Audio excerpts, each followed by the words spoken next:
Siapa yang bandel dengan tuntutan rakyat pemerintah paling bersih, siapa yang tidak patuh, saya akan tidak. Nah, jadi kalau reshuffle sendiri, menurut saya seorang presiden akan melakukan reshuffle itu kalau ada 3 alasan. Salah satu dari 3 alasan ini terpenuhi. Yang pertama adalah alasan subjektif. Ini masalah like dan dislike. Wah, kalau dislike kenapa kemudian diangkat jadi menteri?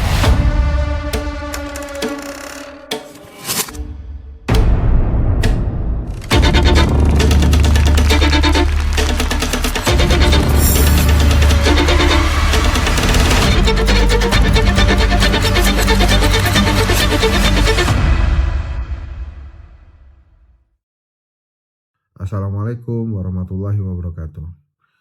Minal aidin wal faizin, mohon maaf lahir dan batin.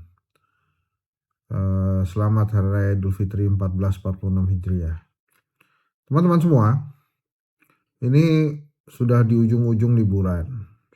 Banyak sekali isu-isu politik yang menggeliat ke sana kemari.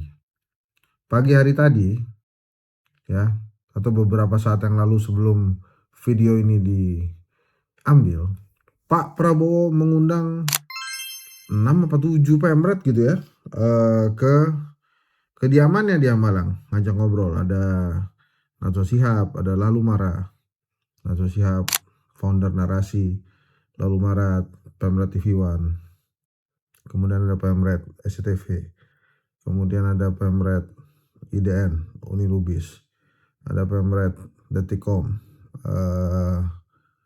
Alvito Dinova, terus ada Pemret Kompas, Mas Suta, ya gitu-gitu deh, saya nggak hafal juga. Tapi apa yang kemudian diperbincangkan itu menjadi menarik, katanya banyak sekali hal-hal, wah, dari kilat ini dinyalain lampunya.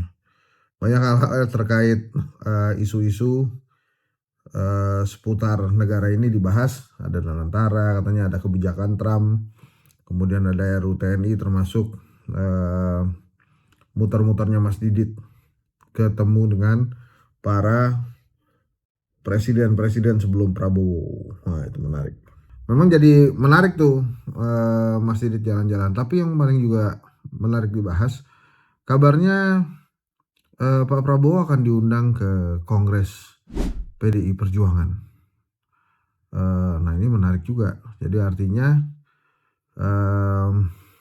mungkin Pak Prabowo berhasil tuh merekrut semuanya masuk ya. Tapi kan PDI ya memang banyak diharapkan masyarakat untuk menjadi tonggak kritis, penjaga kekritisan dan kewarasan di rezim ini. Tapi ya kalau kemudian Bu Mega memutuskan masuk, gak apa-apa juga. Terus ada isu apa lagi? Pak JK penjelasannya bagus tuh tentang sebetulnya dampak Trump yang menaikkan insentif pajak untuk program untuk produk-produk impor dari Indonesia tuh gimana sih gitu. Intinya mah beginilah, yang bayar itu orang Amerika, pengusaha Amerika, dan pengusaha Amerika juga atau rakyat Amerika nggak mungkin berhenti menggunakan baju, nggak mungkin berhenti beli spare part Indonesia. Jadi sebetulnya bagus-bagus saja dan tidak seheboh yang diperkirakan, katanya Pak Yusuf Kala. Ya memang akan berpengaruh ke dalam manufaktur Indonesia, tapi katanya nggak banyak ya, kita nggak tahu ya. Tapi kan Yusuf Kala sudah ngetop ya, jadi ya mudah-mudahan apa yang disampaikan oleh Pak Yusuf Kala itu benar adanya sehingga ekonomi kita tetap bagus ya. Karena kan ya memang nih di masa-masa Lebaran ini katanya ada yang nggak dapat THR, ada yang gajinya cuma sedikit. Nah ini sekarang sudah mau masuk lagi nih. Nah terus juga ada beberapa isu tentang reshuffle kabinet ya. Wah, reshuffle kabinet itu kenapa ya orang tuh banyak ngomongin Pak Prabowo kira-kira akan melakukan reshuffle kabinet dalam April ini gitu. Padahal kan jelas-jelas reshuffle itu ya terserah Pak Prabowo. Tapi kan bolehlah rakyat mengira-ngira ya, kira-kira akan dilakukan apa tidak. Kalau Pak Jokowi waktu itu ada kali 10 kali tuh reshuffle ya. Itu ya begitu. Jadi kan gini teman-teman ya. Reshuffle itu menurut saya alasannya itu 3 tuh buat presiden. Kita nggak ngomongin hak prerogatif lah. Itu semua orang udah pada tahu tuh. Itu hak prerogatif presiden. Presiden, wapres enggak. Hak prerogatif presiden. Nah jadi kalau reshuffle sendiri, menurut saya seorang presiden akan melakukan reshuffle itu kalau ada 3 alasan. Salah satu dari 3 alasan ini terpenuhi. Yang pertama adalah alasan subjektif. Ini masalah like dan dislike. Wah kalau dislike kenapa kemudian diangkat jadi menteri? Ya mungkin dulu like, sekarang jadi dislike. Bisa juga begitu kan. Nah terus jadi kalau like and dislike itu mereka bisa diganti. Kemudian yang kedua tentang kinerja. Kalau kinerja ini subjektif objektif lah ya. Jadi ada penilaiannya tuh, Pak Prabowo bikin penilaian, wah ini sudah tidak bagus ini kinerjanya. Ternyata besar nama saja, kinerja tidak bagus. Disuruh komunikasi yang bagus, begitu keluar dari sidang begitu selesai dikasih tahu Pak Prabowo, komunikasinya ngaco. Nah, ini kan itu masalah kinerja tuh. Satu lagi adalah subjektif politis.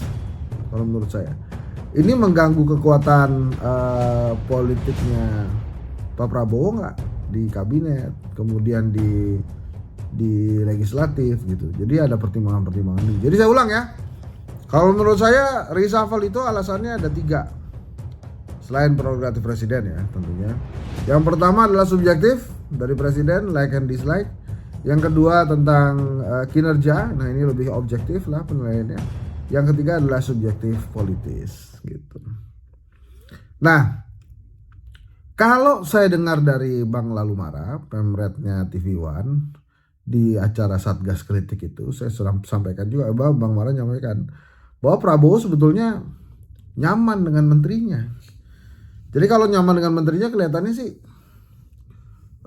kecil kemungkinannya dari reshuffle. Terus kemarin waktu ketemuan sama presiden itu juga kelihatannya presiden katanya nggak ngomongin tentang reshuffle. Tapi begini loh, kita bahas lah masalah like and dislike lah, ini yang paling gampang kan. Pak Prabowo tuh sukanya apa, terus nggak sukanya apa. Pak Prabowo tuh suka sama orang-orang yang loyal, jadi punya loyalitas ke dirinya. Tuh Pak Prabowo suka tuh. Kemudian yang kedua, sama seperti dirinya tuh, setia pada tujuan. Pak Prabowo itu kan setia pada tujuannya tuh. Tujuannya apa? Jadi presiden. Caranya gimana ya teman-teman, lebih paham lah tuh caranya gimana kan. Akhirnya begini, akhirnya begitu, akhirnya begini, akhirnya begitu. Nah, saya Mas Gibran juga oke, yang penting kan jadi presiden. Nah, nggak apa-apa juga. Setia pada tujuan, itu Pak Prabowo. Keren. Tadi saya ulang tuh, yang pertama loyal sama dirinya, yang kedua adalah dia setia pada tujuan. Yang ketiga, nasionalis Pak Prabowo itu. Walaupun ada yang mengatakan Pak Prabowo itu agak-agak ya, sosialis, nasionalis ya. Saya menggarisbawahinya lebih suka Pak Prabowo itu nasionalis. Nah yang nggak disukain dari Pak Prabowo apa? Orang-orang nggak loyal ke dirinya gitu. Kemudian ini yang sudah disampaikan beberapa orang nih, Pak Prabowo tuh nggak suka menteri yang bikin gaduh. Tuh ada yang kena reshuffle satu udah. Satu lagi menteri yang nggak nurut. Nah makanya kemudian ada gosip-gosip dia mengundurkan diri menterinya. Nah dari suka dan gak suka yang tadi saya sudah sebutkan, teman-teman bisa ngebayangin gak kira-kira siapa tuh menteri-menteri yang sangat mungkin reshuffle, atau minimal pertanyaannya tuh jadi reshuffle atau enggak gitu. Ada gak menteri-menteri yang begitu? Tapi kan gini ya, Prabowo ini kan muridnya Pak Jokowi ya. Biasanya Pak Jokowi itu kebiasaannya ya, Pak Jokowi yang pertama, kalau orang-orang pada udah tahu, udah pada nebak-nebak, dia nggak lakuin tuh. Nah ini kan udah banyak orang yang nebak-nebak ya, bahwa setelah Lebaran nih, setelah Idul Fitri, April ini akan ada reshuffle. Nah coba nih sebagai muridnya Pak Jokowi, kira-kira Pak Prabowo kayak gitu juga nggak, kayak Pak Jokowi juga nggak? Ini orang-orang udah banyak yang tahu nih, diundur apa tetap. Kemudian yang kedua, kebiasaan itu testing the water. Nah kalau testing the water ini airnya aman-aman aja, nggak ada gejolak-gejolak, dilakukan. Jadi menurut teman-teman ini akan ada reshuffle atau tidak nih Pak Prabowo nih di April ini? Hah? Bisa jadi iya, bisa jadi enggak. Ya enggak. Kalau kayak gitu kan jangkrik juga, nggak usah dianalisa lah. Tapi kalau menurut saya ada kebutuhan untuk dilakukan reshuffle kabinet. Karena memang walaupun Prabowo nyaman dengan para menterinya, tetap saja ada beberapa hal menterinya yang membuat gaduh. Itu yang hal yang paling gak disukai oleh Pak Prabowo. Kita tunggu saja teman-teman. Terima kasih tetap setia di channel saya Hendry Satrio Official atau Jangkrik Bos ala Hensa. Terima kasih.